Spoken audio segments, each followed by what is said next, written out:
Dans le même ordre, s'agissant de la vulnérabilité aérienne, notamment du survol de drones, ou de nouveaux types d'attaques, comme les cyberattaques, les pouvoirs d'enquête et d'audition sous serment pourraient nous être très utiles. Nous souhaitons également que la commission d'enquête puisse traiter des questions de sûreté pour deux raisons principales. D'une part, il faut que nous soyons pleinement rassurés sur la façon dont les événements climatiques pourraient toucher les centrales françaises, sur la capacité à aborder les risques d'inondation, de submersion, voire sismique. D'autre part, le Parlement est le lieu idéal pour traiter de cette question de façon objective, sans attendre l'avis formel de l'autorité de sûreté nucléaire, l'ASN, sur la prolongation de certains réacteurs au-delà de 40 ans. Il ne faut pas laisser ce débat seulement aux idéologues ou à des activistes qui entretiennent certaines peurs ou certains fantasmes.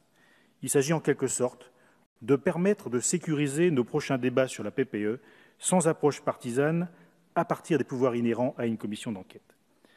Je le dis d'autant plus facilement que c'est avec cet état d'esprit que j'anime la commission locale d'information de la centrale nucléaire de Gravelines, plus grande centrale d'Europe de l'Ouest, avec 6 réacteurs de 900 MW, réacteurs mis en service de 1980 à 1985. Sécurité, sûreté, des sujets que nous avons l'habitude d'aborder sans tabou, des débats en présence de pros, d'anti, mais sans déborder du cadre et sans avoir à se prononcer sur la question du pour ou contre le nucléaire, ce qui sera aussi le cas pour la commission d'enquête. Les travaux de cette commission pourront ainsi, je le pense, éclairer les choix du gouvernement.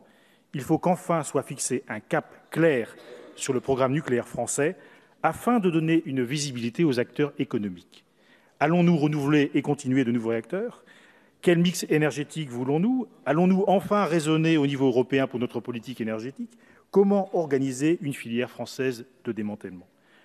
En attendant de répondre à ces questions, le groupe UDI Agir et Indépendant votera pour la création de cette commission d'enquête. En effet, comme vous,